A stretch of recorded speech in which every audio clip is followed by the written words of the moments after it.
Good evening, ladies and gentlemen, and welcome to COASTER-net Update. We've got some news out of Six Flags Great Adventure where we suspect that pretty soon we're going to get an announcement here about a brand new roller coaster going in there. They've been doing some teasers online on their little Twitter account. I still call it Twitter. I will not call it anything else. So on their Twitter account, they're doing some teasers on there. And we thought that we'd go through some of them today to kind of try and figure out. Now, there's a major theory that's just recently come out because they put some stuff on there. So originally they started with some markings on the ground. And it says CED 37, 14, 12, just random markings, white spray paint, some triangles there, denoting something. The white, I don't know what. White spray paint denotes an area that's going to be excavated. So that's probably where they're going to break some concrete. Okay, so there you go. So that's exactly why those would be there. And those markings, people have been saying are towards the front of the park, correct? Yeah. So the ones that they shared on Twitter are basically like running along the side of the entrance plaza by like where you arrive at the park, and also in the metropolis area of the park, kind of like behind Cyborg. And a lot of people were speculating early on that if Great Adventure were to get something, that they might close the safari ride. That there's been some, a little bit better than I do what they've been going on with the safari ride. Like it's been changing over time. Like what's going on there? So when I was a kid, the safari ride was a drive-through attraction. They actually showed like a picture of like, old cars from the 70s and 80s going in like as a throwback kind of recently. But during COVID, when the park itself was shut down, they reopened the drive-through part of the safari ride, and it's remained that way. However, the last tweet that they just shared showed the safari ride with the trucks and like the entrance inside the park. So that could signal that 2024 will bring back the safari ride inside the park. Now that was the area that I was suspecting originally, but that really doesn't make sense anymore. Yeah, because with the markings and stuff. Now wait, hold on. I just gotta go over something. So you're telling me that people like were driving like right next to the animals and stuff? Like yeah, we used to. I mean, we did it when I was a kid. We drove like my dad's car through the safari, like next to rhinoceroses, and like monkeys would climb all over the car. He had a a company car, and it had scratches all over the roof after we came through the safari, and one of the monkeys bent the antenna. It just seemed like weird at the time. People would feed the animals like out of the window too to like get them to come over to the car. oh my, like that's insane. Like this is like classic 80s New Jersey, like action park, animals jumping on your car. Like it's just like crazy to me. Like, well, when we talked about that fun versus safety on the dispatch, like yeah, that's the same time like I was thinking of like high-fiving the ride ops while the train was in motion and stuff like that. So it was the same atmosphere. the Wild West back then. Anyway, so we're not looking at the safari part of the park anymore. We're looking at the front, up towards Metropolis, the ride, Cyborg. There's been some speculation they might take out Cyborg. Those rides have not been doing very well. Yeah, the Texas one's gone already, right? The Texas one is gone already. So I know it was a big like Facebook thing, and everyone's like, "Oh my god, I can't believe that ride," and they just have not performed well. Maintenance nightmares, I've heard. People who rode them say they're pretty tame and lame. For the most part, they're not even that interesting to ride. They just look cool, I guess. They look cool. Yeah, so it's kind of like one of those things like, is Cyborg even saying? So then we get to some other tweets, and shockingly, they did post a picture of the front entrance that says something's missing. Now, right. You said they just redid the front entrance, right? Yeah, like if you look at that picture, that's kind of like the new area there. Yeah, so like for something to go over the front entrance, like a Cedar Point like concept, I don't know. Like I don't think New Jersey would allow that. I mean, people always kind of like bash on, like how strict they are at Great Adventure, but like it's not really them. It's New Jersey. I mean, Zumanjaro and King Dakar weren't allowed to operate together for years before they somehow came up with some sort of arrangement. Even the idea of I mean, even when I started traveling and I saw coasters going over the midway, I was like, how is that shit allowed? Because like I didn't even think that that would be like an option because like of like falling objects and things like Yeah. that. And they really don't need to go over the front entrance. That if you look at where Cyborg is, if you go on like Google Maps or anything, there is a sizable amount of space that you could use depending on what you're doing. Between around Cyborg, between Cyborg and the front gate, there's a whole bunch of space there. That looks like it's just like trees and stuff, right? Yeah, Like, there's like trees and like picnic areas and like group like kind of group areas. But like that kind of stuff's easy to either shrink or move. I think that that's the area we're looking at. That it's going to go along that entranceway. So yeah, because you could put something but so not so yeah, so like the prevailing theory right now, so like some people were talking launch coaster at the beginning, like an Intamin launch coaster. I don't know. It could be, but the prevailing theory right now is a Vekoma Super Boomerang. That if you've seen these right. new rides, they're very long, and you see, even if you left Cyborg, in theory, you should have enough space to do something between Cyborg and whatever that the Batman Sun Show is, I believe that is over there. Yeah, so like they're incredibly narrow. It's just like a long line. So like kind of think of like the footprint of Joker, but like extremely long. So if it was aligned with the front entrance plaza, um, the the plot of land that you need is almost the exact length of that area. So it really does kind of make sense for some of these clues that they've offered. So the big one is this. It kind of looks like a blackboard with chalk writing on it, and it's a series of numbers. It looks like an addition problem. I don't really think we're supposed to add them up. I think the pluses just mean addition. So it's 4, uh, 50, 48, 15, 24, 10, and 436. And these numbers do align really well with the Super Boomerang. So you've got 4 launches, you've or 4 inversions, you've got the 50th anniversary, 48-inch height requirement. Um, the I forgot what the 15 was. Um, Plus over 15 for a second. The 2024 is the year it's going in, or it could be riders per train. The 10 was this model is billed as having 10 airtime moments in it. And then the 436 is 436 meters of track, which does kind of like shoehorn it into that spot really well. yeah, and it's funny because like if you go on the Vekoma website, it's kind of weird because the Vekoma website like has those exact numbers. Like it's not even like those exact numbers. Like you're talking about 436 meters. You're talking about the lift height is 52 meters. So the 50 might not be the 50th anniversary, but maybe just they're just doing a short, well, because then the track would Yeah, have well, to, they're so precise with that length of yeah. track that yeah, I don't think Yeah, that's so that would alter the track a little bit. So yeah, so like so like the numbers like the 436, that's the number that jumps out to me, that for that to be on the Vekoma website and on this little chalkboard thing, it kind of like just is like a big blinding light yeah, of that and might be what that's this what is. people have picked up on. Yeah.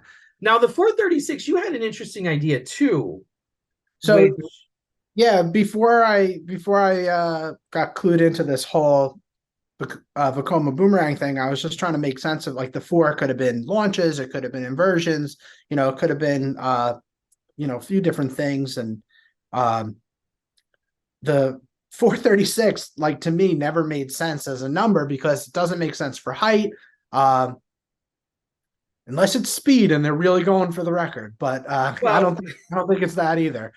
Um, but I'm of a certain age, and they're doing lots of like these nostalgia pictures and nostalgia teasers too. They showed like the original map of the park. They were showing like all the original, like they were highlighting the original rides and stuff like that. And it started making me think of like, well, maybe does it mean 436? Maybe it's a stand-in for something.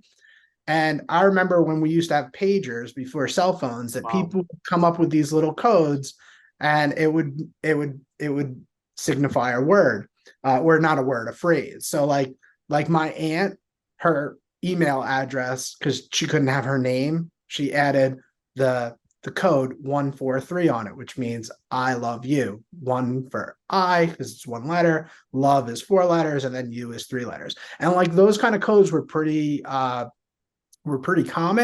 That's kind of like one of the ones that I remember, because I guess because she uses it still. But then I was like, well, what if that's the ride name? What if it's a 4 letter word, a 3 letter word, and a 6 letter word? And And what's interesting is like we know that Six Flags has been doing some like a lot of DC stuff, and it seems like Great Adventure in particular has been doing a lot of DC stuff. And you think three, you think and then the next one six could be something something, but then I was looking and it doesn't fit with the nomenclature that they've been using recently. But Lex Luthor is 3-6, and Lex Luthor's a character they haven't used a whole lot of. I believe they have access to Lex Luthor. I think they've used him in the park at different parts because Six Flags doesn't have access to the whole DC library, in my belief, that they have access to certain characters in the DC library. And they haven't really like expanded past that. If you look at who they've used basically Superman, Batman, some of the Batman villains, obviously. They've been using Aquaman and Flash a lot lately. And then and there's a certain way that they can phrase the names that originally they could kind of do whatever they wanted, that we had like Catwoman's whip as a ride, but recently they haven't been able to change the name.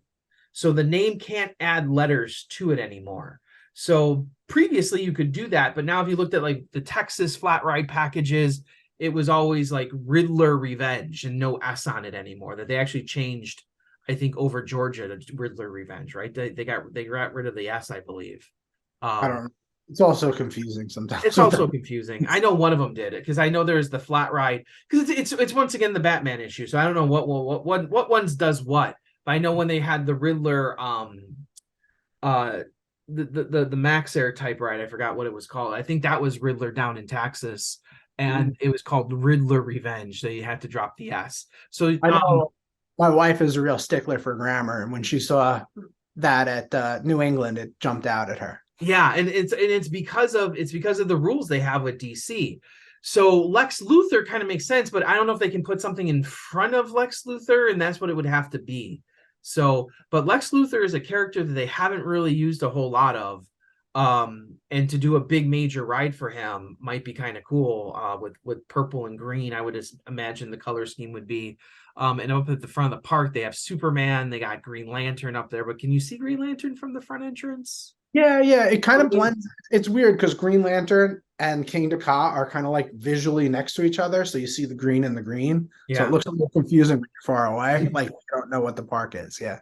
But whatever we're talking about would become a pretty big statement on the entrance. Exactly, and you could do like some sort of like machine for Lex Luthor, like some sort of like I don't know, like some sort of like cool like sci-fi-ish machine. Because if you look at those Vekoma Super Boomerangs, it has that big tower that has something. I would imagine it's going to be DC themed, but it really doesn't have to be, I guess. Like, but it's going to be in that Metropolis area. Yeah, they did so much work on that Metropolis area, kind of like keeping it cohesive because the park is not cohesive. So I think that it would just be foolish for them not to stay with that. Because if it's facing the front of the entrance, you'd think like almost like a Coney Island, New Yorkish theme would be cool. And if you look at like the pictures of the Super Boomerangs, they already have that very like shorish type feel to it. Like if you look at the one, it's the one I'll put it up, I guess, at some point. But it also has like that tower on it, which could be Doom Tower. You know, like don't they have that like kind of mushroom looking tower that he lives in? Like you could absolutely do something like that. I'm just saying that picture to me looks like Coney Island, looks like a shore type ride. But I would agree. I would keep it DC theme because you know, Funny you say that that's because the boardwalk's on the other side of the entrance. well, right. Just who knows what's going on at this place Okay, anymore. that's It's what Superman is. I was looking at this map and there's like DC rides all over the place. There's one there, one there. It's like, okay, whatever. It's almost like a DC park at some point where there's some of it everywhere. So yeah, Super Boomerang, an intimate launch because they need a launch coaster at this part. I know they have King Ka, but they need like a standard launch that does some maneuvers and stuff. Something like you said, Cheetah Hunt has a 48-inch height Yeah. requirement as well. I think that 48 is going to be important. That we've got a lot of rides that are 54-inch there. And like I always feel like I want to see like the biggest, baddest like thrill ride possible, but it's a park that I haven't brought my daughter to yet because they don't really have a lot of tweener stuff in between it. So like they've got the Dark Knight, which thematically doesn't work for kids, and it's inside. It's So like, terrible. yeah. Well, if you got a kid that's unsure or a parent that's unsure that's got to ride it with the kid, they don't know what's going on. Skull Mountain, same thing. Thematically, it doesn't really work. It's inside, you can't see it. It's a big mystery. And then you've got the Mine Train, and that's it. And the Mine Train's an original ride. So so like a good tweener ride would kind of work, although the Super Boomerang is not that. Well, the It would, Super Boomerang, it would fill that launch requirement, and it would be, a height requirement that kids could ride, but like visually I think it'll be intimidating in the same way as not knowing. yeah, because you have the spike in the middle, and in theory it's going to go kind of fast. I think kids in general, especially at parks, like I don't know because I haven't been to a park that has like so many big height requirements. Like Right. there's usually some stuff thrown in there, like Cedar Point has like an Iron Dragon thrown in there, or Corkscrew or Gemini. Um, Well, the um I just realized there's 15 defunct rides at it's the 15th coaster. They have yeah, 15, it would become the 15th coaster, but they yeah, also have 15 defunct rides. Like yeah. they're an out with the old, in with the new kind of park. Like they don't really hold on to the history as far as the roller coasters go. Yeah, they're very quick to get rid of stuff. And that's why the cyborg ride might be on its way out too. That like I said, there's they just don't sit on things very long. And also we hear recently with some of the conference calls and people saying how they're going to start ditching, maintenance headaches and things that are causing issues and not getting the ridership that they want. So you start thinking, okay, what old rides are going to start ditching even more? And Cyborg doesn't fit that bill, fits the maintenance nightmare bill, maybe. But um maybe it's something they could sell. Maybe it's something they could sell, or maybe there's an insurance policy on it too, where they bought it from the company and it's lasted what, less than 5 years. Yeah. Maybe there's something that they could recoup there. Who knows what they're doing, but there's a reason why they're doing it. Yeah. So I'm not against the super boomerangs. Like it seems to be like the year of boomerangs this year, and spikes and launches, and it just seems like everyone in America is like doing the same thing over and over. Like, Well, you know what? If we're going to do the same thing over and over again, let's look at some of those other teasers and go a little off the wall. So let's say there's a throwback, and then there's not a super boomerang, but two super boomerangs, because that would solve their problem of capacity on a shuttle coaster. And in the past, all shuttle coasters at Great Adventure have come in twos. Maybe we could even see the return of the Name the Chiller, where we could have a Batman side and a Robin side, or maybe Bizarro comes back. could you in theory run two different layouts that are still both 436 meters? I wonder if I you would could. say that would probably be a no if the 436 is meters for the length, but the like the little plot of land that you need for these things is really small compared to the amount of land that they have available there. You know what would be even cooler, I think, is if you bordered. Now, this is under the assumption that you're running two. Run them on both sides of the entranceway and have them. So instead of going over the entranceway, you have them have two on each, one on each side. That wouldn't fit. Whatever. But where would you put the line? Yeah. Then your line is going over the entranceway. No, I'm saying that you would put one parallel to they would be parallel to each other, but Yeah. one on one side of the entrance and one on the other side. So one on the Yeah, I whatever. get what you're saying. I don't I know if don't know. there's space there. I didn't even look at the map, but that would be No, there isn't, but I think the important thing, if they did do something like that, was to have a single queue so that it moves a little quicker. So that way you got two well, trains. that's true Now, because it would you're not also really double the solving cost, that it would problem. double, You're doubling that problem. In yeah, my idea. yeah. Because then people would just not know which side to go to. Exactly. Um, yeah, so yeah, it seems to be what everyone's doing. Wait, is Over Georgia announcing today? I don't even I know. think so, yeah. Oh, so we're gonna find that out today too. So, cool. So that's our thoughts on any final thoughts on the Great Adventure thing? I DC don't know. seems to I'm be. just like, I mean, this is how I felt when Joker came in. I was like, how could they put in a low capacity ride? But they did. It seems fine. So maybe I'm Well, just, everyone talks about capacity, and they're like, oh, they talked about it with Cedar Point this year, and they're talking about it possibly with these boomerangs. And I think that ship sailed when everyone started putting in single rails. Like the capacity discussion, in my mind, that's when it really said to me, these parks don't care about capacity. Because when you start putting in single rails, especially these bigger ones like Jersey Devil, and even the older single rails like Railblazer and Wonder Woman, like people are running the numbers, and ultimately, have they had that big of an impact? Are people like, oh my god, these are 4 hour lines, and they're Yeah, running? the Jersey Devil line I hear moves pretty well most days. They also have four trains on that ride, so like Yeah. they kind of keep it moving. I'd assume the one in California is the same way. Well, the ones in California are a little bit small. Well, oh yeah, because they have Wonder Woman out in Magic Mountain now, right? So That's what I meant. I forget about that one all the time. But really, when those rides were put in, that's when I kind of lost the whole capacity debate. That I just don't think parks care about it because one, it increases the possibility of people wanting to buy a flash pass. It also makes single time flash pass purchases an option as well. That I don't know if the Six Flags, I know Cedar Fair's rolling that out. They've already been doing that, yeah. They've been doing that. I know with my with my pass still, I still get the 4 flash passes each time I go or whatever. So like it just makes those more valuable, I think, to be able to skip a line on something like that.